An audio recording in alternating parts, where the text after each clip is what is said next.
রকম ভাবে যত দেবী দেবতা আছে তাদের হাতে শস্ত্র, সেই শস্ত্র আর তিনি নির্মাণ করেছিলেন। দেবতাকে আমরা ভুলে গেছি, আমাদের শক্তি ভুলে গেছি।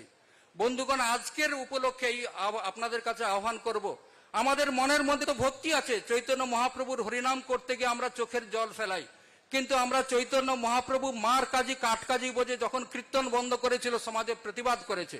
সমাজে আজকে দুটো জিনিস দরকার, ভক্তির যদি সমন্বয় থাকে, আজকে আমাদের চিন্তা করতে হবে। লোকেরা বলে যে শিব ঠাকুরের আরাধনা কখন সফল হবে, বলা হয় শিবম ভুক্তা শিবম যজেত, অর্থাৎ শিব ঠাকুর যেমন ছিলেন তার মতো হওয়ার জন্য চেষ্টা করতে হবে।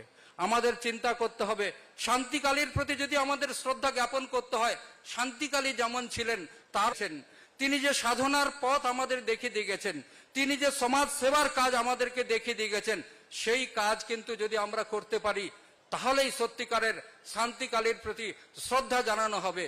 আজকে শুধু মন্দির নির্মাণ নয়, মন্দির আজকে ভারতবর্ষের কোনো অভাব নেই। অযোধ্যায় যখন রাম মন্দির নির্মাণ হয় তখন একজন কার্যকর্তা বলেছিল যে অযোধ্যাতে তো শতাধিক রাম মন্দির আছে, তাহলে আবার আমরা রাম মন্দির নির্মাণ করতে কেন যাচ্ছি?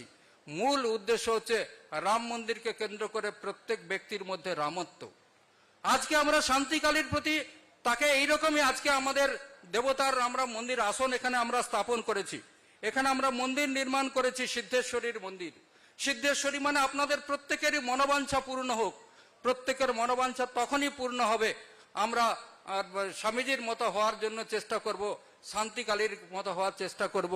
আজকে এই কম সময়ের মধ্যে আপনাদের কাছে আমি একটা অনুরোধ রাখব, একটা অনুরোধ এইরকম, আপনারা সবাই ভালো থাকুন, সুস্থ থাকুন। দেশের কথা, সমাজের কথা, রাষ্ট্রের কথা যদি আমরা না ভাবি তাহলে দেশ সমাজ রাষ্ট্র চলবে না। আমরা আমাদের পরিবারের কথা যদি না ভাবি আমাদের পরিবার চলবে না। সমাজের কথা যদি না ভাবি সমাজ চলবে না। দেশ সমাজ রাষ্ট্র নির্মাণের জন্য একটা যোগসূত্র তিনি শান্তিকালী করেছিলেন। তিনি বিশ্ব হিন্দু পরিষদের সেতুবন্ধনের কাজ করেছিলেন।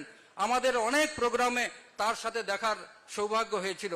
আজকে এখানে চিত্তরঞ্জন মহারাজ আছেন, স্বামীজি আছেন, উনি আমাদের কার্যক্রমের মধ্যে এই ধরনের সমাজকে ব্যক্তির সঙ্গে যুক্ত করা, সমাজকে রাষ্ট্রের সঙ্গে যুক্ত করার যে কাজ করেছেন সেই পথকে সুগম করুন।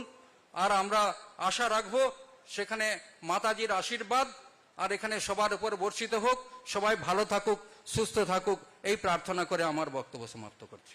অনেক অনেক ধন্যবাদ মহোদয়কে।